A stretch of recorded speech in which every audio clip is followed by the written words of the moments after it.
This is the Bleav in Pro Wrestling podcast. Here's Rick Ucchino and SP3 on the Bleav Podcast Network.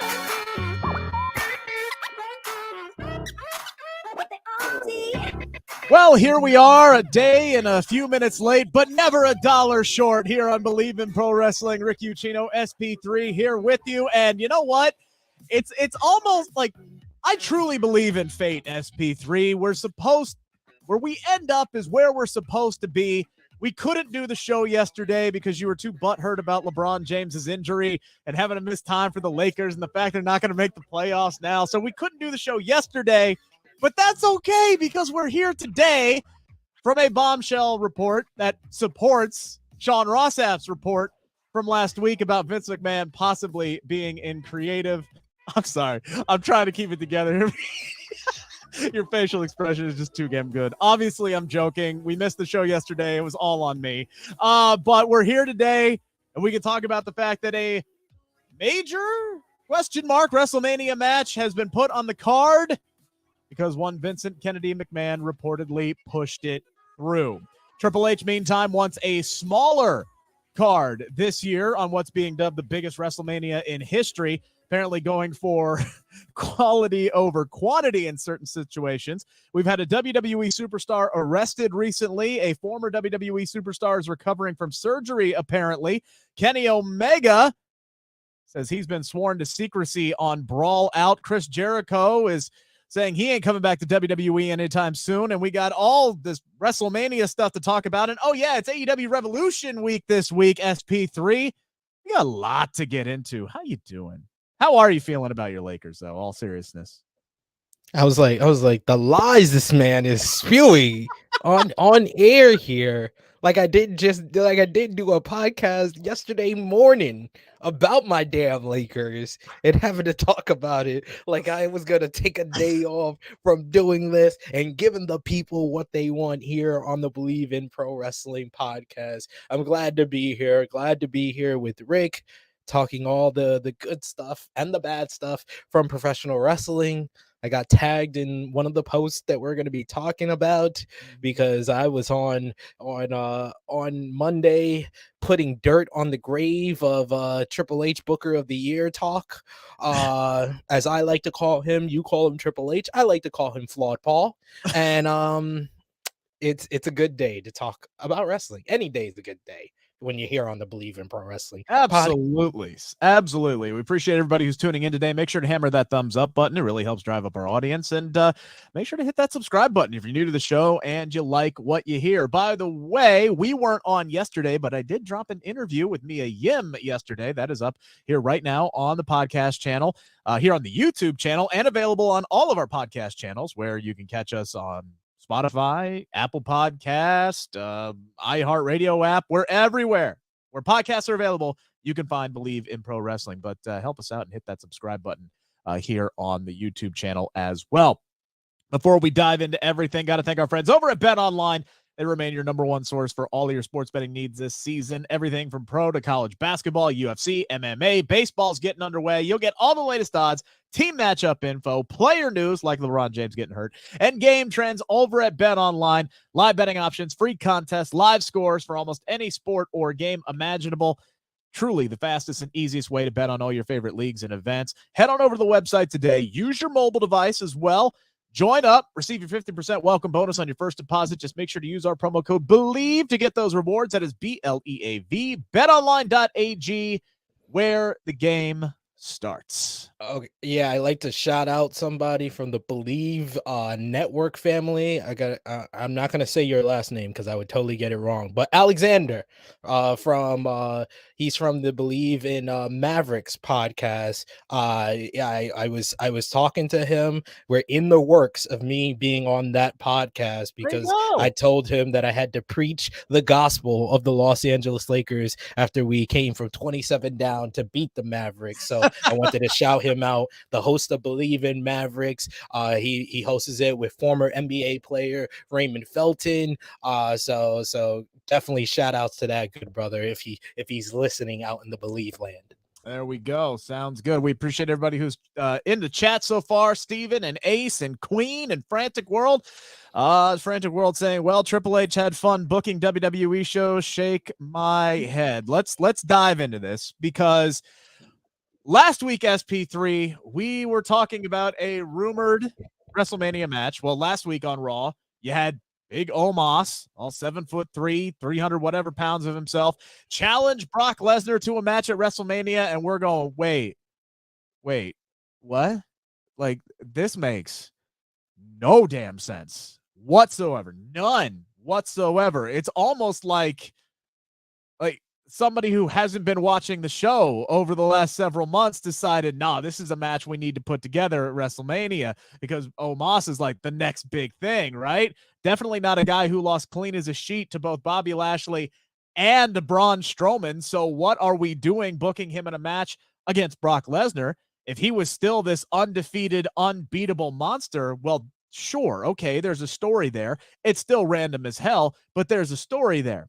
There's no story here, SP3. In fact, literally the creative on Monday was Brock Lesnar sitting down, basically calling out the elephant in the room that MVP needs to sell the entire WWE universe on why this match matters. And I don't think he did a good enough job of it, frankly. That Grand Rapids crowd, which frankly sucked. If you were in the Grand Rapids crowd, I'm sorry. You let me down. You put me to sleep. There were some things on that show you should have cared about. You were terrible. You were. Was there? I said some things that you should. There was like 2 matches to care about. But Cody and Chad and the main event. That was it. I mean, they didn't even really pop when Trish came out. Like, you guys sucked. I'm sorry, but you did. I love, I've never been to Grand Rapids. I've done news for Grand Rapids. I'm sure there's some fine folks in Grand Rapids. I hope we have listeners in Grand Rapids.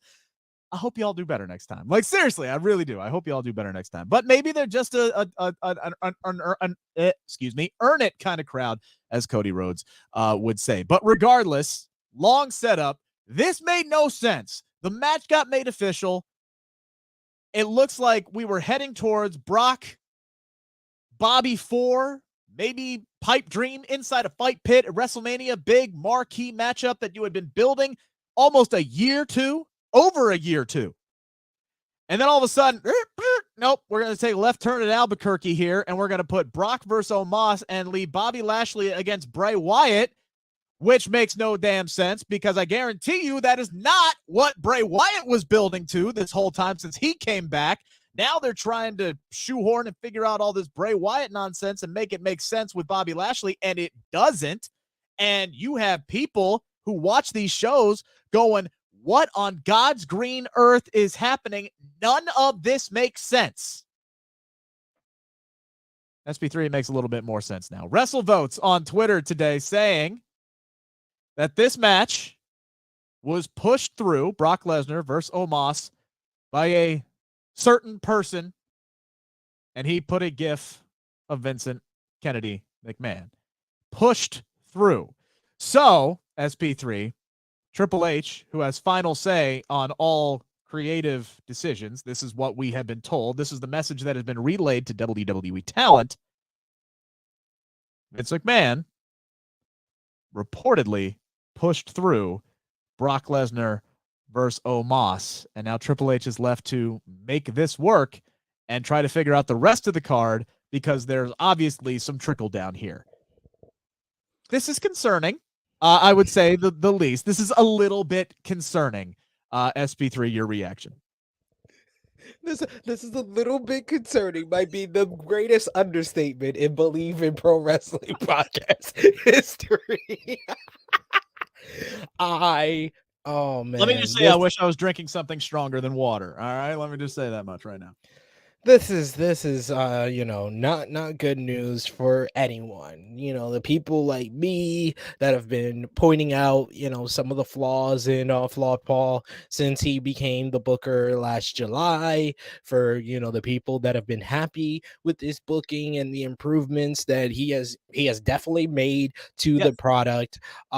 This is not good news at all.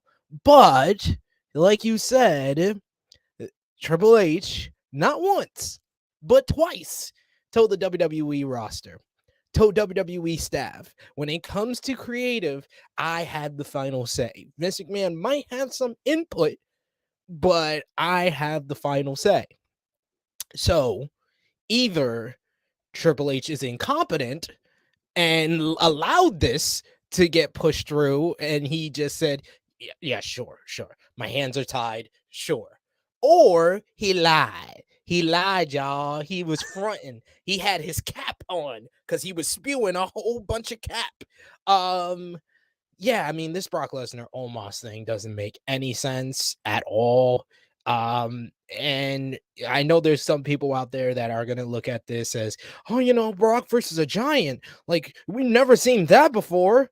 And just completely ignore that we've seen Brock versus Big Show like a dozen times. We've seen Brock versus The Undertaker a few damn times. It's just like, and Omas, I think that the guy is talented. Don't get me wrong. I think that no, exactly. I don't want anybody to think we have anything against Omos. Yes. It's just this makes no damn sense whatsoever. Exactly. It doesn't make any sense because of how Omas has been booked. This is even under Vince McMahon. Omas lost to Bobby Lashley. If this was the plan, or if this was an idea that he had in his head, he should have never lost to Bobby Lashley during the Vince McMahon regime, let alone him getting used for a few weeks just to lose to Braun Strowman in Saudi Arabia and then barely being used. The man's had one match in the past 8 weeks. Like, it's just like, what are we doing here? And if I'm Triple H, I would just be like, no. Well, all right. So if you have any type of power, if you have any type of credibility that backs up your whole claim that you have final say, this was the time to use it.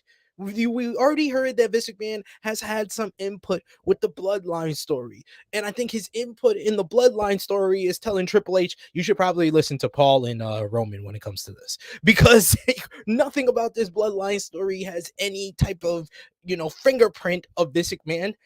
Honestly, I'll be honest with everybody, because everybody wants to give Triple H so much credit for it. It doesn't even have too much fingerprints of Triple H in it. It has more fingerprints of Paul Heyman than anyone else. The whole Bloodline story. I think Paul Heyman should be getting more credit after this whole thing than he is getting credit for the Bloodline story, even though, you had Sami Zayn come out and say he doesn't think he would have made it to, Elimination Chamber if it wasn't for Triple H being in power, because Triple H is giving the power back to the performers, which is a good thing. I think that's what Bailey said similar with Damage Control. They would not exist if Triple H weren't in charge. Yeah. I wish they didn't exist, but that's a whole different subject, ladies and gentlemen. But yes, I think that this whole thing is a big red flag for any fan, regardless of where you stand on how Triple H has booked so far.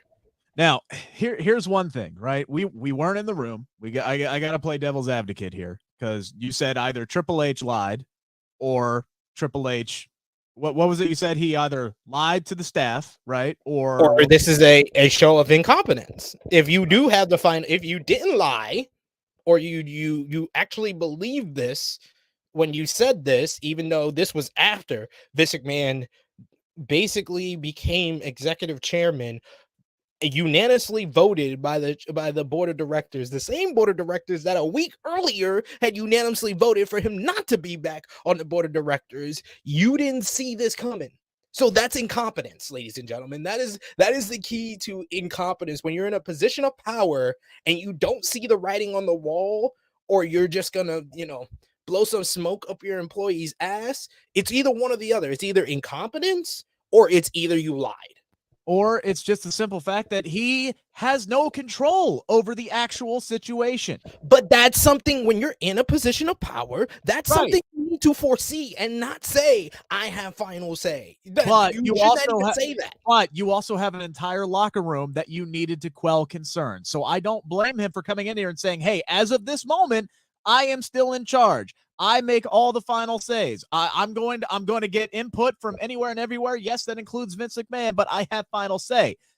What I'm saying is, Triple H clearly had if this report is true, Triple H clearly had no control over the situation because Vince McMahon very easily, as we have seen, can do whatever the hell he wants. So all he has to do is go to Paul and say, hey, I think we should be booking, Omos versus Lesnar at WrestleMania. And Triple H could go, well, no, Vince, that doesn't really make sense. And he's like, no, let me say this again. I think we should be booking Omos versus Lesnar at WrestleMania.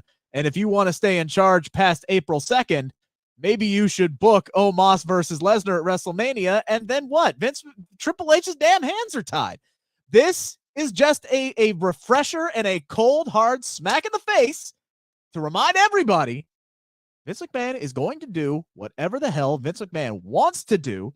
And if there is something on this show that he believes passionately enough in, that he has this brilliant idea rattling around in that head of his, he has the power to get it done.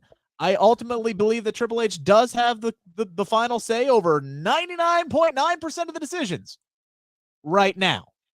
And this is why I'm concerned, because all it takes is one little dip of the toe in, and then Vince McMahon gets that bug again. And how many more ideas is he going to start pushing through? He's already changed one of the major matches on the card at WrestleMania, and this is already having a trickle down effect. We've heard Dave Meltzer talk about how there's been several matches that have been changed over the last few weeks.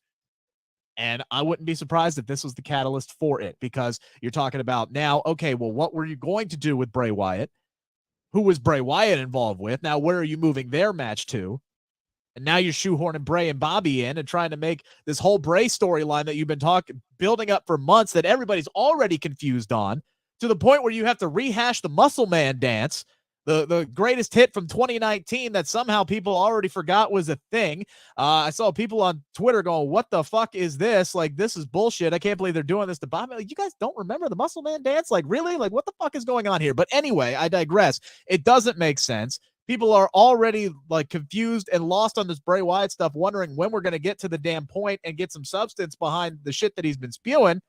And now I don't think we're going to. The secret that Bray Wyatt is talking about is the fact that nobody knows what the fuck is going on, because they've had to change everything at the last minute. There is no way. No way. We heard reports when Bray signed that he had plans written all the way through WrestleMania. There's no way a match with Bobby Lashley was that fucking plan. No way. No way. No way. So this one move has now changed half of the fucking card, maybe a quarter of it, but still, this is Vince interjecting and now screwing things up. And Triple H, he has no control over the situation. None. I mean, this all seems very convenient for Triple H, though. It feels very convenient that, he said Vince McMahon had input. So the fans of Triple H, whenever he makes a mistake, whenever he makes a blunder, they can just blame it on Vince McMahon. It's just like what Vince did when he put Bruce Pritchard in charge as creative director of SmackDown and Raw. When something went wrong, he could just say, oh, that was Bruce's idea. That's basically what Triple H is passing down the torch of what he learned from his father, is always have a scapegoat in mind. Yeah, and the scapegoat now is Vince McMahon. But that does not explain all the stuff that Triple H has done wrong. Damage Control, who took so many L's in the feud against Bianca Belair, took an L against War Games, defended the titles a total of 3 times in 2 reigns, and then lost to a part-timer in Becky Lynch. Doesn't explain any of that. Don't even get me started on the build-up to the both women's feuds coming up at WrestleMania, because me and Rick had a whole debate about Asuka taking offense from Chelsea Green, and then she has an 8-minute and 40-second matchup against Carmella, and Carmella dominates 6 minutes and 40 seconds of it. Like, what are we doing? What are we doing? We had a whole segment where that was billed as Charlotte Flair and Rhea Ripley go face to face, and it was more about Dominic than it was about either woman. Like, What are we doing? It does not explain. It's very convenient. that now we can just point the finger at Vince McMahon when it comes to this one flaw that everybody agreed was not the best decision. But we need to also focus on the other things that are going wrong right now. It seems that it is a big house of WWE, and the foundation that is keeping the house from crumbling down is all based on Paul Heyman's booking. Let's thank Paul Heyman. The Triple H better thank his lucky stars that he has Paul Heyman and Roman Reigns in control of this bloodline story, because I think if either Vince McMahon or Triple H were in charge of everything, including that storyline, I don't know what the house of WWE would be looking like. But they're making record business. They're making record profits. Every single premium live event they have is the most watched, the highest grossing that they've ever done. So it's all looking great. But it's all looking great until it's not. And it seems that the when it's not, it's like images feel a lot closer than they are. You're in the car and the destination feels very far away. It seems like it's getting closer. It's getting closer and closer to us as we are coming along the road to WrestleMania. Yeah, again, man, like early on, when all this Vince stuff and the Saudi Arabia sale, and I'm just like, it's hard for me to pay attention as to what's going on the screen. And then all of a sudden that stuff died down and I'm able to focus more. Now here we are right back into it. I'm going, is anything that we're going to watch over the next several months, next several weeks? We're only 4 weeks out from WrestleMania now. Like, is anything that's going to happen over the next 4 weeks really going to matter in the end? Like, it's okay if you didn't realize that we were 4 weeks away from WrestleMania, because I watched Monday Night Raw and I was like, are we really 4 weeks away from WrestleMania? Because it doesn't feel like that. We got 5. It doesn't feel like that at all. We got 5 SmackDowns, 4 Raws. It looks like things are going to pick up next week. I hope things are going to pick up next week. It looks like they've stacked together a pretty good card. I did enjoy. They're going to pick up on Friday, because Friday we're finally going to have Cody and Roman. Yeah, and Roman is going to demand face-to-face with Cody Rhodes. So let's fire that up. There's a lot of things that need to be kicked into overdrive here. I feel like we're kicking the can down the road and dragging our feet a little bit on a lot of different storylines right now. They really need to ramp up these next 4 weeks. That's 100% for sure. We'll get more into the WrestleMania card. A couple of notes we got to get to here first. Other newsworthy stories. This one broke just a few minutes before we went on the air today.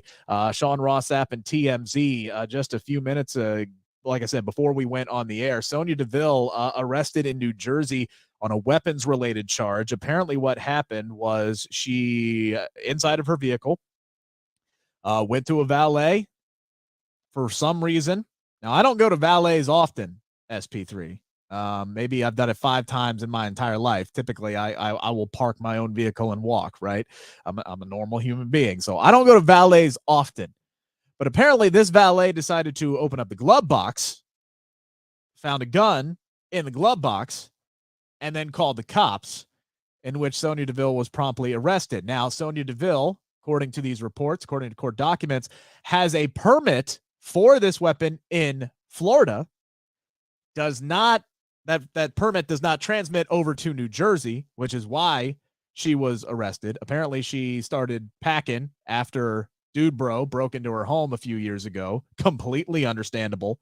And she's in the process of getting this thrown out. Honestly, I think Sonya's going to be fine here, and I believe we've seen her on TV since this incident happened. So I'm glad that she hasn't been completely removed from the equation, because to me, honestly, this sounds like bullshit. Why the hell is Dude Bro rummaging through her glove box? Like, that's my big thing. And okay, you found a weapon. Why the fuck you calling the cops, dude? Like, what? No, what the hell? This seems like total bullshit, and that valet is an asshole, in my professional opinion. I agree. Like, what unless you thought the keys were in the glove box, but I would look into the top thing first before you look into the glove box. Usually you leave the keys in the ignition. Yeah, that or either that. There's no reason for you to go rummaging through the car, and then you found a gun. So what? You call the cops? If you knew it was a WWE superstar, you call the cops on a WWE superstar? This is in New Jersey. In New York, New Jersey, stitches get stitches. So, I mean, that valet, you better not let wrestling fans know where you work, cuz. My God, I hope she gets. This is bullshit. I hope she gets these charges dismissed. We have not seen Naomi for quite some time, almost a full calendar year. We're coming up on May real quick here. We're already on March the 1st. A lot of people we had reports of the fact that she was expected back in WWE relatively soon. That was months ago. I boldly predicted that she would come back and win the Royal Rumble. That obviously did not happen. I said boldly. Don't give me that look. Boldly. Don't give me Boldly. that look. Oh, I could have Boldly. said Rhea Ripley like everybody else. I decided You should have said Rhea Ripley. You better I decided to be different, damn it. You better thank the Lord you haven't started like keeping count of who gets these predictions right, because I'd be smoking you. I will look, man. I don't care about my average as long as I hit the occasional home run. All right. I am the Adam Dunn of wrestling predictions. But anyway, we may have a reason for why we have not seen Naomi pop up in either WWE, New Japan, anywhere, frankly. Her old tag team partner. Cameron says that Naomi's actually recovering from shoulder surgery, but interestingly enough, also part of the report, SP3, apparently the Funkadactyls were supposed to win the women's tag team titles at some point during Cameron's brief return to the company. Yeah, I mean that's interesting news indeed, which like when you really think about it, it's like, damn, so they gave Sasha Banks the leftover plans for the Funkadactyls. Because one of the Funkadactyls had a death in the family and couldn't show up. They were just like, oh, well, Sasha's black. Let's put her with Naomi. I'm sorry. That was what's sad is I really can see that being the case. That was Vince McMahon's great idea for Sasha Banks, who got one of the biggest reactions at the 2022 Royal Rumble, came back. Well, everybody was saying, oh, she should. I remember before the Royal Rumble, before the Ronda Rousey rumors started, everybody and their mama was saying it should be Sasha versus Charlotte at WrestleMania. And then she comes back. And she comes back. She's looking good on the SmackDown before the Royal Rumble. She comes back into the Royal Rumble, has that viral moment in the Sailor Moon outfit, doing the split and stuff. And then she's eliminated after 10 minutes. And then WWE could have made the obvious choice of doing Ronda and Becky at a time where Becky was getting into form in her heel character. Ronda Rousey was getting cheered by the fans. Nope, we're gonna do Ronda and Charlotte, and then that was very confusing as well when that was first reported. We didn't even get a clean finish, and we didn't.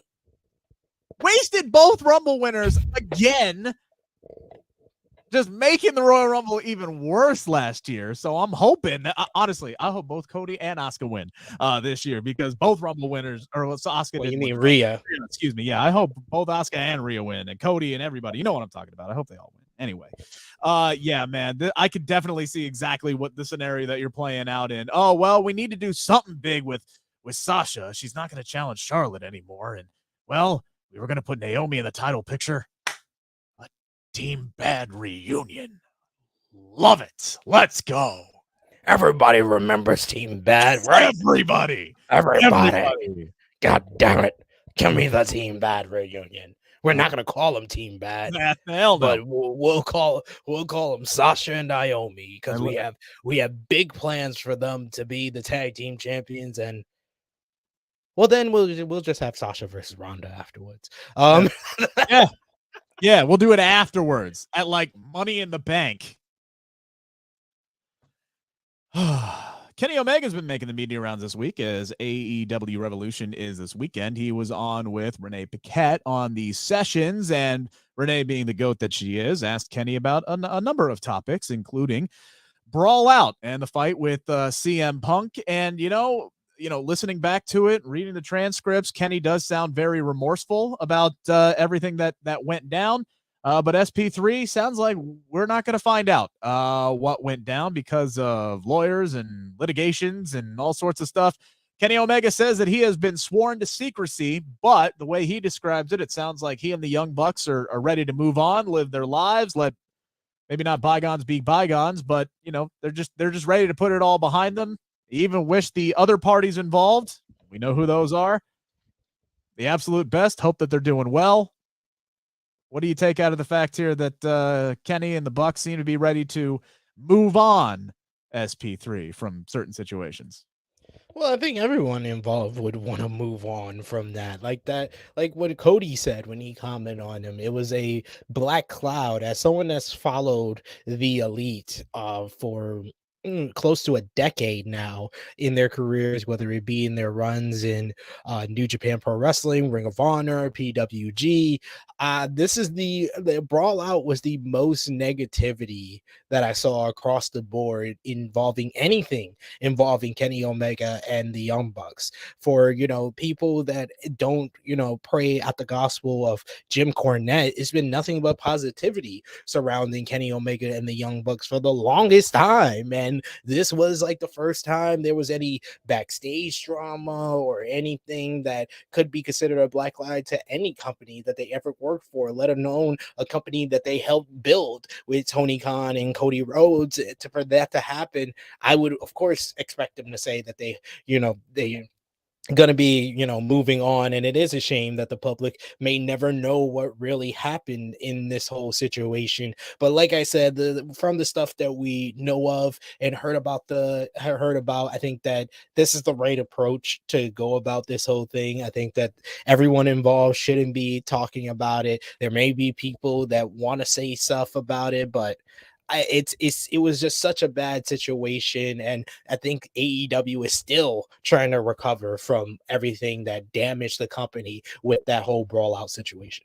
Yeah, absolutely. Kenny also, talked openly about what his future in pro wrestling may be. We've had reports that WWE believes there's at least a possibility that they can land Kenny Omega. There's been other reports that Omega is open-minded about potentially going to WWE. It was very interesting to hear Kenny talk about, what his future goals in wrestling is, and the fact that he doesn't really have any accolades that he himself wants to, check off of his bucket list anymore. He's really all about the next generation and helping out as many people as he possibly can wherever that he can. So to me, kind of reading between the lines, it sounds like, yes, he would be open to going wherever he can accomplish that. And that does include WWE. So great interview. Renee is always great with what she does, but Renee and Kenny on the sessions, make sure to go check that out. Meanwhile, while everybody is talking about who's going to be leaving AEW SP3, at least one man has stepped up and said, no, sir, I'm not going back to WWE. Chris Jericho says AEW is the place for him to be. He's going to end his career there. Bold statement for a man who signed like a 5-year extension like 2 months ago. It's like, of course, Chris. That's probably the last contract you ever gonna sign. You're 50 years old, my friend. Was it 3 or 5? I forget which one it was. I know John signed 5 years. It was a long time. It was a long time. He's 50s. He's 51 years old. Yeah, this is probably the last contract you're gonna sign. So I totally understand where he's coming from, and he's accomplished all of that. It's not the Young Bucks or Kenny Omega and why fans are saying, talking about them going there. Even though I will say that the discourse in regards to Kenny Omega and the Young Bucks going to WWE was significantly lowered by a certain individual. I won't name names, but they work with somebody whose name rhymes with Shemeter Schmorkisberg, and he said that Omega and the Young Bucks need to go through NXT to learn how to work from HBK, which is the most idiotic thing you could have possibly said. And if that is even the case with WWE, then you expect that Kenny Omega and the Young Bucks won't sign with WWE. So you're reversing the course of what you probably want, being the WWE drone that you are, you idiot. Anyway. That would make sense if they didn't just spend the last 3 years on television. Like, if you're coming over from New Japan, okay, I get it. Learn how to work on TV. Like, we even heard Kenny talk about how he was coming over to work in AEW. He needed to learn how to wrestle on television. All right. Yes. We heard him talk about that. So if that's the case, if he had signed with the company back in 2019 instead of launching AEW, then yeah, that would have made sense to go through. I wouldn't even say that. I wouldn't even say that, because I am sorry. You could say all the stuff you want, that maybe you think AJ Styles is better than Kenny Omega. Kenny Omega is damn sure better than the Good Brothers.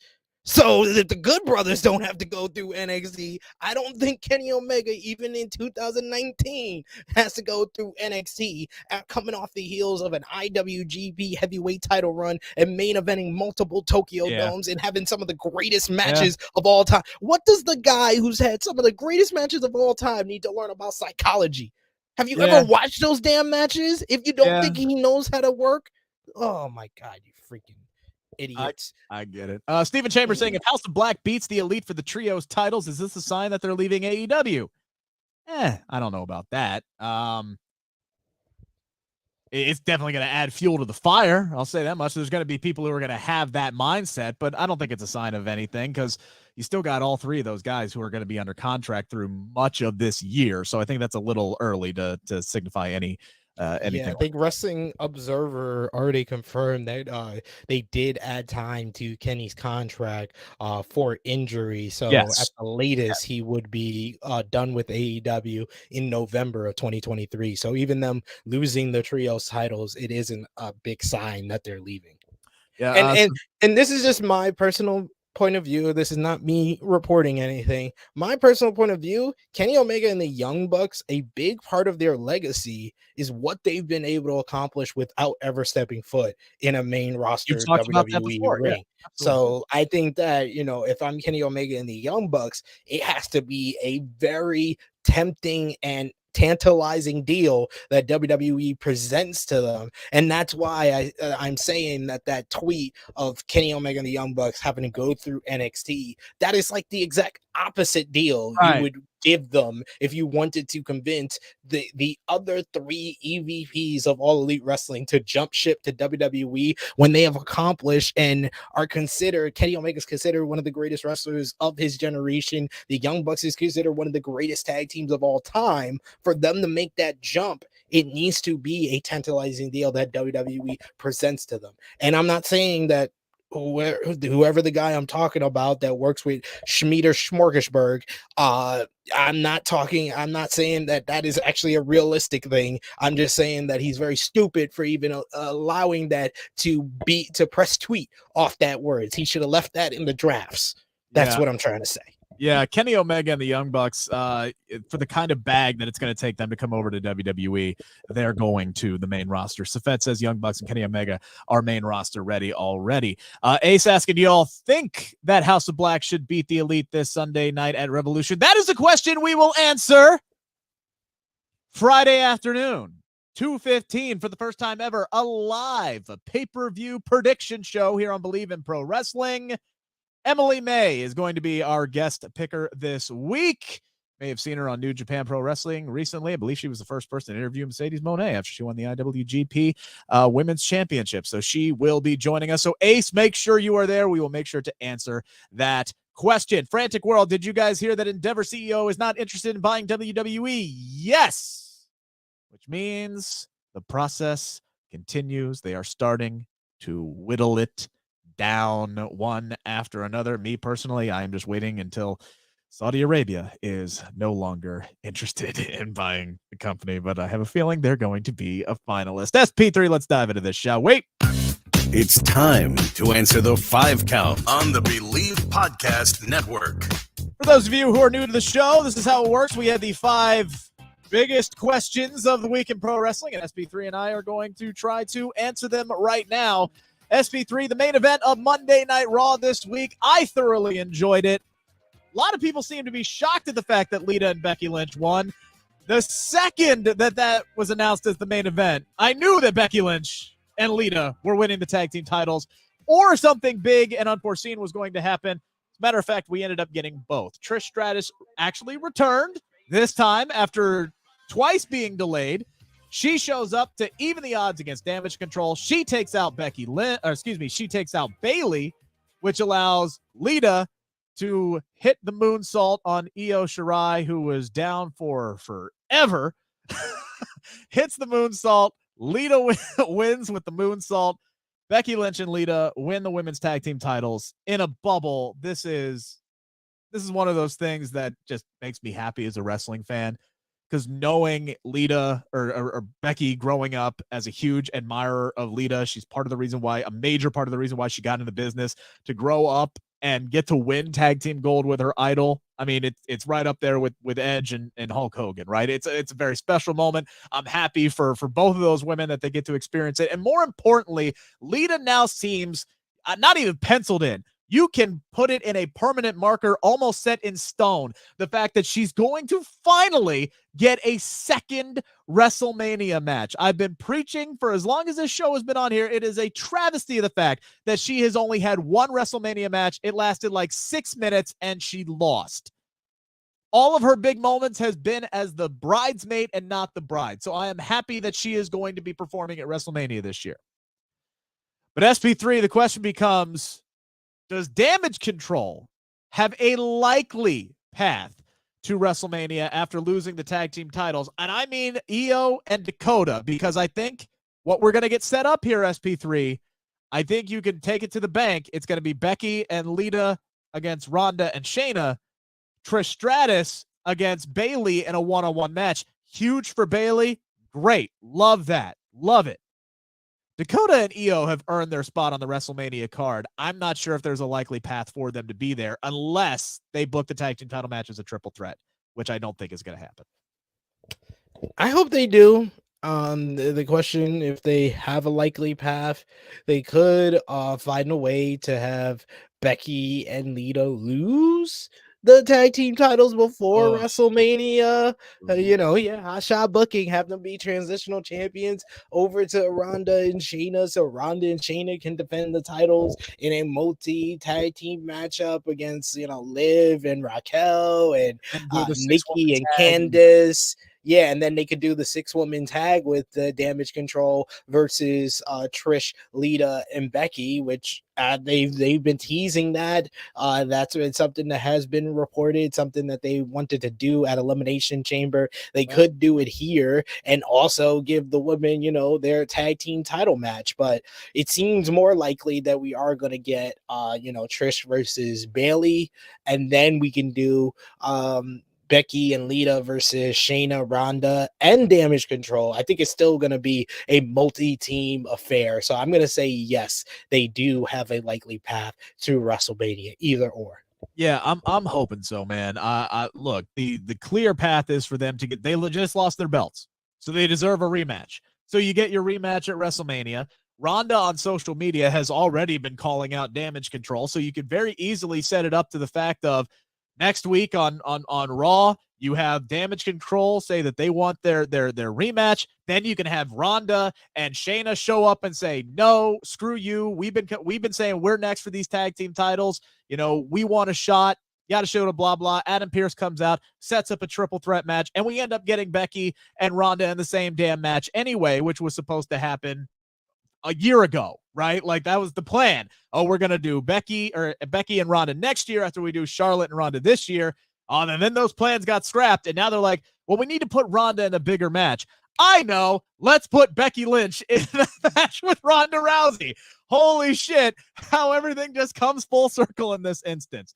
But regardless, I would actually have preferred to see the 6-woman tag team match for the exact reason that you're talking about is you still could have set up your multi-women tag team match, because now I have no idea how Liv Morgan gets to WrestleMania. I got no idea how Raquel Rodriguez gets to WrestleMania. Candice LeRae, Nikki Cross, and Piper Niven. There's a bevy of women's talent out there that they don't have a clear path. And Carmella and Chelsea, the great tag team of Carmella and Chelsea. Carmella and Chelsea would be great. I think Carmella and Sonya could be great. Put all three of them together. I think that would be a fun little faction. But you have options that you could create these teams over the next 5 weeks, 4 weeks, whatever it is, and work them into that match. Now I don't know. Plus, you get reports that Triple H is wanting a smaller card this year, so we may only be getting 12, 13 matches. Don't necessarily hate that. All right, because we know some of these matches are going to go much longer than what we've seen in the last few years, which is great. So maybe there's not room for 8 matches each night. But, man, there's a lot of talented women and, honestly, a lot of talented men, too, who don't have a path to WrestleMania. And you know what? Sometimes that's just, it's WrestleMania. I hate to say it. Not everybody's going to get on the card. The stars aren't going to line. Let's not forget, Charlotte Flair was left off of a WrestleMania one year. So it does happen. I did see a lot of people. I saw a lot of complaints on social media. I know social media is not a real place, SP3, but after Raw came to a close on Monday, I saw a lot of people saying, or not after it came to a close, but after the Omos Brock Lesnar match got made official, I saw a lot of people saying, man, this WrestleMania card's looking bad. Like, looking bad. They are underwhelmed, so they got work to do on this mid card because outside of Cody and Roman, it don't look good. Are you underwhelmed? And I'm talking from, we talked about what the card could be 13 deep last week. We know what's been announced so far. All right. We got 4 matches that have been announced so far. 3 world title matches, Brock and Omas, and The Miz is going to host WrestleMania. I don't mind that it fits. Okay. But The Miz is going to host WrestleMania. It makes sense. I kind of hope they add LA Knight in there as well, but The Miz is going to host WrestleMania. All right. Whatever. He's not going to wrestle this year. SP3, wake up. Are you underwhelmed with what this WrestleMania card potentially is going to be look like, what they're putting together? Are you underwhelmed by it? Now, ladies and gentlemen, I'm not saying any of these matches are going to be bad. I think Roman and Cody going to be a great match. I think if we do get it, the Usos versus Sami Zayn and Kevin Owens going to have an electric crowd. Going to be a great match. That's, even though that match is not official, that's actually the best build-up that we've gotten so far. Yeah. It should be the night 1 main event, hands down. I don't care. We had another report this week that Charlotte and Rhea was the. Okay, first off, by the way, not to go on a side tangent here, I that report came out that Charlotte and Rhea was the favorite to be the night 1 main event, and I wrote, no disrespect, because I was on board with that match being booked.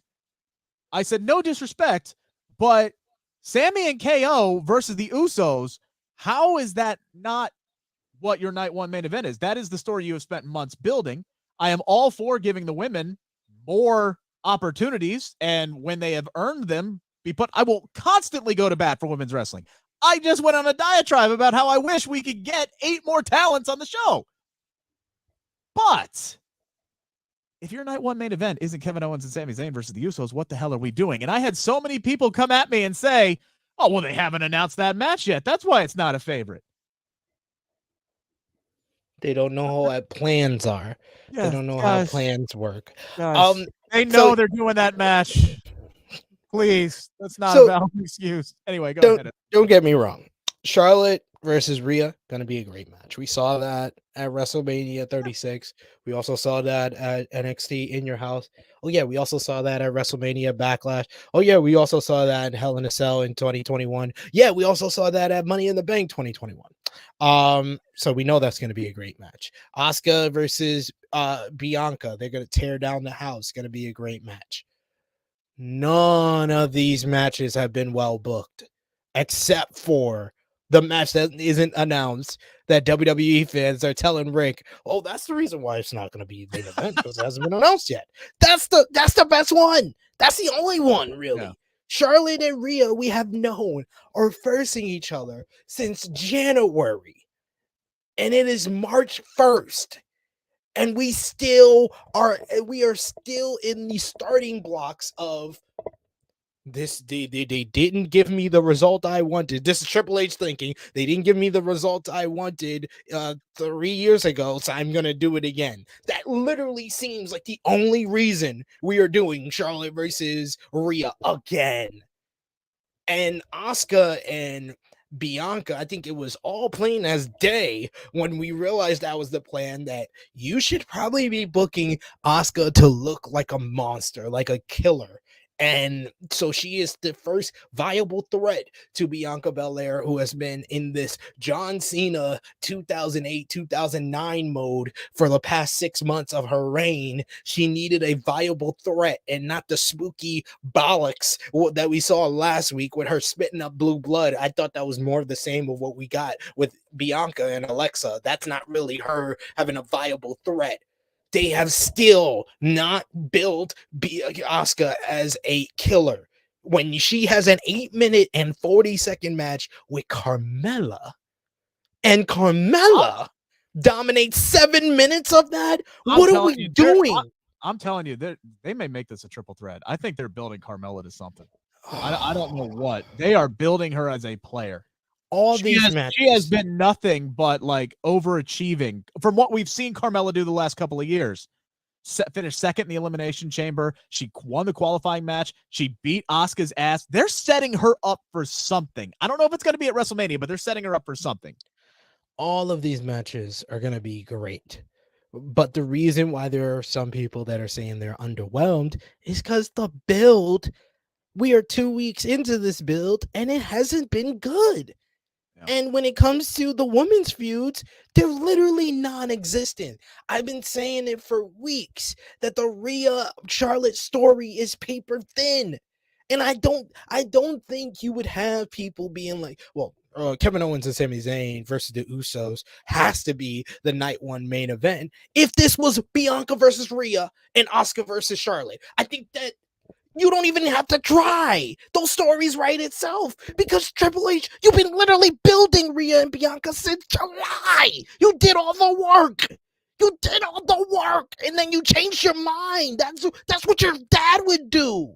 That's what your father-in-law would do. Flawed Paul. What do you think? What were you thinking?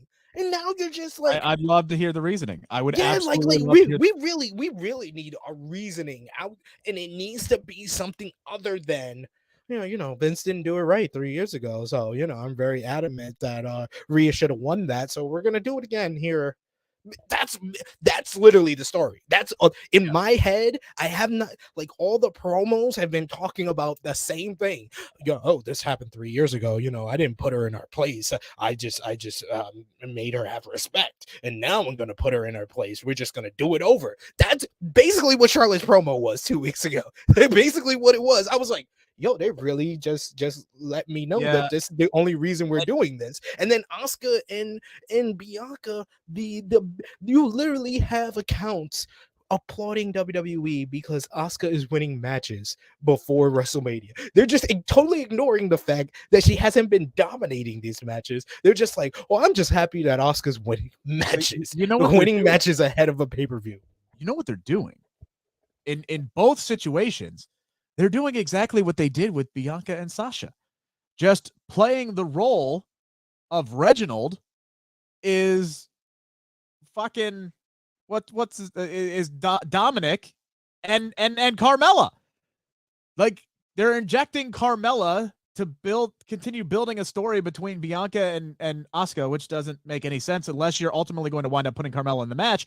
And then they're trying to combine two storylines. Like, just because Dom and Rhea are dating does not mean that you have to interweave these storylines between Rey Mysterio, Dominic Mysterio, Charlotte, and Rhea. They should be their own separate entities. I swear to God, if before WrestleMania we get a mixed tag team match, I'm going to lose my fucking mind. Like, I swear to God, we better not be getting a mixed tag team match before WrestleMania. You want to do that at WrestleMania Backlash? Fine. I don't care. That makes sense. Great. Don't care. But my goodness, please don't give us that beforehand. I would love to keep. Yes, I was very disappointed in the fact that Dominic was the focus of their first big showdown. I'm like, dog, you don't need to do that. I'm still on Team Rhea Charlotte because I do think there's a good story there. Just tell it. Just let it breathe. As far as answering the question, I'm not underwhelmed with this card at all. I have been a little underwhelmed with the build so far, which I do consider to be separate. But if you look at the matches that we're going to get, I think one of the builds that's been spectacular so far has been Seth Rollins and Logan Paul. And I think that match is absolutely going to slap. Cody Rhodes and Roman is going to slap. That has been kind of lacking since Elimination Chamber as well. Yeah, I'm thankfully Cody said he was going to be on the show, because I was just going to be like, guys, you're running out of time here. I know we want to do the bloodline thing, but we need to put the pedal to the metal when it comes to Cody and Roman. We're 4 weeks out. Let's pick things up. Let's get going here, because we started off like a firecracker between Cody and Paul in that great personal promo. He's like, now you've made it personal. It's been personal for 2 weeks. Let's get these mother truckers in the same ring at the same time. Let's go. Speed that up. But that match is going to be great. Whatever Intercontinental Championship match we're going to get, and I was under the assumption it was going to be a triple threat. Based off of what I saw on Friday, maybe we get 5 dudes involved. I wouldn't be mad. I think it's gonna be either Drew versus Gunther or Gunther, Drew, and Sheamus. I don't know. I don't know why they had Viking Raiders again attack Drew, because that just took the focus away. But also, unless weird. they're trying to set something else up with the Viking Raiders and Strowman and Ricochet and take the focus off there. But Strowman and Ricochet getting involved at least made me think for a half second, maybe they make that a fatal 5-way match at WrestleMania. But regardless, I'd keep it at the 3. Less is more in this situation. Gunther, Sheamus, McIntyre, that match is absolutely going to slap. If we get Bayley and Trish one-on-one, love it. The women's tag team title match, love it. There's a lot to still be excited for on this match. People can roll their eyes at Edge and Finn Balor again, but that's still going to be a good match. Then you get the tag team title match as well. There's a lot to be excited about for this card, but yes, there are some certain situations, some certain feuds that I'm thinking, let's go. Let's fire it up. We got 5 weeks left. Let's hit the accelerator. I agree with you. I'm not underwhelmed by the card. I'm just very much underwhelmed by the build. I think that we have always, even in the Vince McMahon regime, we always expect the pay-per-views to deliver, but the weeks leading up in the Triple H regime have usually been better than this. And we had 6 weeks to build to WrestleMania, and it seems like he's waiting to the 4 weeks left mark to start any of these builds. Yeah. So that's saying WrestleMania Backlash soon to be no more. I forgot about that report. There's been so much that has come out this week that they're getting ready to drop the WrestleMania part from Backlash, which they probably should. Backlash reportedly is coming back on May 6th, SP3. But on May 27th in Riyadh, Saudi Arabia, according to Pro Wrestling Insider, it was WrestleNomics that first broke the news that these 2 events would be coming back. King and Queen of the Ring making their return Memorial Day weekend, SP3. Interesting. Memorial Day weekend. I feel like there's something else that typically goes on Memorial Day weekend, and I'm starting to wonder if Tony Khan is going to sit back and take this fucking shit. Any interest in King and Queen of the Ring making their return Memorial Day weekend in Saudi Arabia on that Saturday afternoon? No. For me, the answer is yes. One, because I'm all here for the pettiness. I am all here for the bullshit. Like, if you want to flip a middle finger to your biggest competition by saying you don't own the weekend, I love you for it. And as a wrestling fan, I'm going, hey, cool. I get a WWE event on Saturday and I get an AEW event on Sunday. Sign me the hell up. And I get a holiday on Monday. Let's fucking go. As a wrestling fan, I love this. And I love the pettiness. I love it. I love this competition. I'm spirited. This is a good choice by Triple H, because I mean, yeah, this is a good choice by Triple H, because when I saw the Ring of Honor Supercard of Honor card with what seems like we're gonna get Claudio Castagnoli versus Eddie Kingston and Athena versus Yuka Sakazaki and Wheeler Yuta versus Katsuyori Shibata, it seems like Tony Khan with ROH is trying to steal WrestleMania weekend from him. So Triple H, put your dick on the table and say, why not? And Andrew's right. Andrew's right. I am on board because I'm an agent of chaos. Absolutely. As far as King of the Ring and Queen of the Ring, yes, I'm 100% on board because I love tournaments. I love the King of the Ring. I love the Queen of the Ring. It needs to be done a lot better than the last time. And if you're going to build to this, 2 things. Give Woods his goddamn crown back and give it back to him immediately. And 2, the winner should get title shots at SummerSlam. You need to treat this as a summer version of the Royal Rumble. I'm sorry. It needs to mean more than you get a crown and a scepter and a cape and you get to parade around like Raw or SmackDown's your kingdom. No, it's got to mean more than that. Woods made it work for the month and a half they allowed him to be the king because he wanted it so bad. Just winning the crown meant something to him, and he made it valuable. But after the month and a half that he was fucking king and they said, now we're done with this shit, you lived your dream, then that just made it pointless. But please, if you're going to do it May 27th, okay, that's about the same distance between the Royal Rumble and Mania. Let's have your winners get title shots at SummerSlam. No, just Money in the Bank. Money in the Bank is a big show. It's in That's London true. this year. So Sure, why have not? the King show up to London and get a shot at Money in the Bank. Sure. Exactly. Have the Queen Yeah. get a All shot right. in Fine. London. They need one. That's fine. And then you set But up your next number one contender by whoever wins the damn briefcase. Like, yeah, hey, the hey, reason I said no is because one, I do agree with Rick. It wasn't done very well the last time they did that, but fair enough. That was in a different regime. And Yep. two, it's in Saudi Arabia, so immediately my enthusiasm for any show in Saudi Arabia is going to be down. They should have done this in the Queen City. And I don't mean Charlotte. All right, SP3. It is AEW Revolution weekend. We've seen people making the media rounds. One of them would be Limitless Keith Lee. Made some interesting comments this week about how he feels he has all of the tools to be the first ever Black AEW World Champion. This was something that was tweeted out, in which Swerve Strickland responded, "Not on my watch." Pick one to win the AEW World title first, SP3, Keith Lee or Swerve Strickland.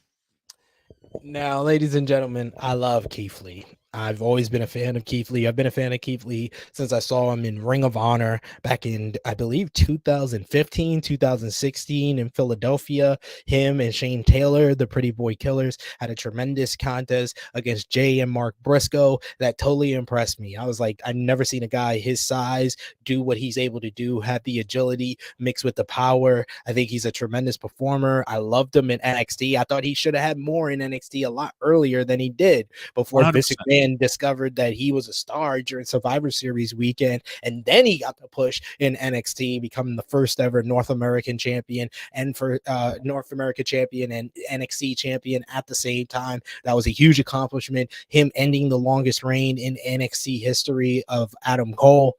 I love Keith Lee. I was very excited for him to be in AEW. But ladies and gentlemen, there's a couple of things here. Swerve Strickland, in my eyes, is a top 3 heel in AEW right now. Already. Yep. Already, despite him not even getting the amount of TV time that I think he requires or should get, I think that he is a top 3 heel in the company. Whenever he smiles, it just comes off like a movie villain. It's just so sinister. It's so sinister. I love it in every single way. And 2, I did an interview today, ladies and gentlemen, with Bon Teasy, who is the co-host of the Swerve City podcast, who is best friends with Swerve Strickland. So I'm a little bit biased now. So yes, my answer to this question is Swerve Strickland should become the first ever Black AEW World Champion. Man, I don't really think you could go wrong here. Like, you really can't go wrong here with either one. There's part of me that would love to see, this never-ending reign that, because I do think MJF's going to, walk out this weekend still with a title in some way, shape, or form, as everybody does. But we'll talk about that more on Friday. There's part of me that would love to see Max, kind of like what happened against Wardlow, but a little bit differently, where Lee just absolutely punks him out, beats the shit out of Max, and takes the belt from him. And then like a month later, it's Swerve who takes the title off of Keith Lee. Like there's part of me that would love to see that story kind of play out. But both of these guys absolutely should be AEW World Champions before their time with the company is done. For the answer, though, I'm going to go with Keith Lee, because I would love to see Keith Lee just absolutely house MJF and take the belt from him. I agree with you. You can't go wrong with either guy. And I've said before that their run, Swerve in Our Glory, they were the second best makeshift tag team to win the AEW World Tag Team titles.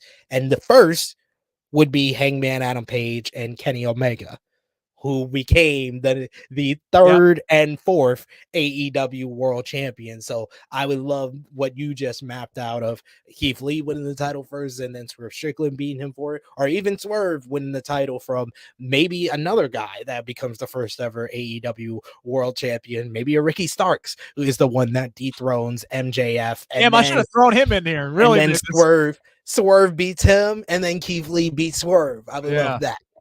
Yeah, that would be great. We got some big matches tonight because this Revolution card ain't done yet. SP3. We got a Face of the Revolution ladder match actually tonight. We got the Casino Battle Royale tonight. Who are your winners? Face of the Revolution, I'm gonna go with Powerhouse Hobbs. Powerhouse Hobbs in his hometown of San Francisco, getting the win here. I don't necessarily believe he should be a guy that, with the Face of the Revolution ladder match, they usually have the winner immediately get the next shot at the TNT title. I would love to see him hold on to it and pick his shot of the right time to get a shot at Wardlow or Samoa Joe, whoever is the champion coming out of Revolution, because I feel like whoever comes out of Revolution deserves to have a couple of defenses before they first. Powerhouse Hobbs, I would love it, but I'm going to pick Powerhouse Hobbs. It's in his hometown, and I think he's a guy that due for a big win like this. And as far as the Casino Battle Royale, it's very up in the air, because if it wasn't for the activities of this weekend, I would be saying that it would be Sting and Darby Allin.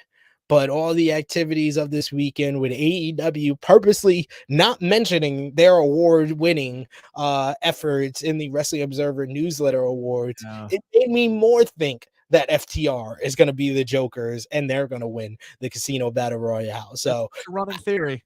I'm going with either FTR or Sting and Darby right now. I'm leaning more to FTR. I agree with you on Powerhouse Hobbs. I think that makes all the sense in the world. I'm actually going to be – it's weird that we were on the same page exactly on this. I don't think it's going to be FTR.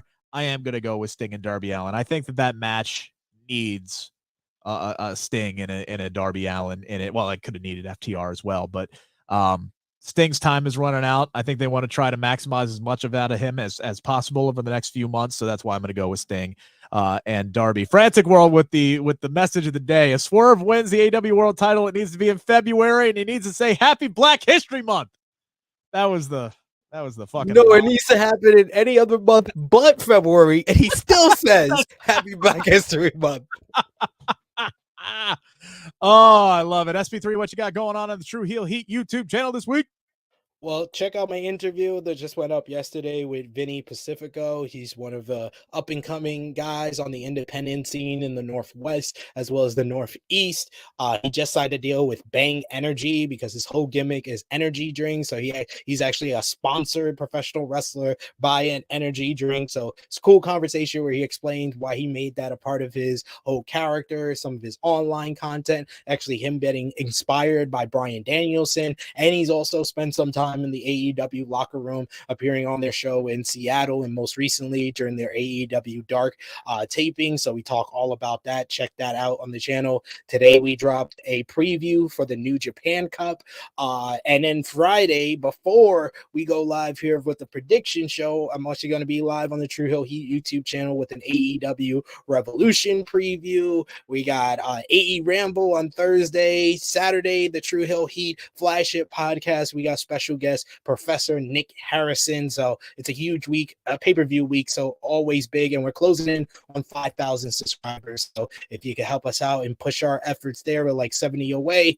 help us there, and then help us here, we're like 60 away from 600. So yeah, we're checking along with both of these channels, so support both as always. Yeah, we're hoping to get it to 1,000 by the end of the year, so that would be spectacular. Tell your friends. Again, you can check out my conversation with Mia Yim. It is up there right now. It's our conversation from the Royal Rumble weekend, and it's always a gamble when you wait this long to release it, but all of it still holds water. So it's a really fun conversation. Make sure to go check that out. We talked about her War Games experience. She put over Dakota Kai in a big way. Talked about her return to WWE and knowing that her goals. Look, it's going to take some time, right? Like she's still in the get to know you phase. So she's got a great attitude about how she's approaching her return to WWE. Again, check that out. Make sure to hit the thumbs up button here if you like the show. Make sure to hammer that subscribe button. And we will be back this Friday, 2:15, with Emily May, our AEW Revolution prediction show right here on the Bleav in Pro Wrestling podcast, brought to you by Bet Online. Have a great rest of your Wednesday.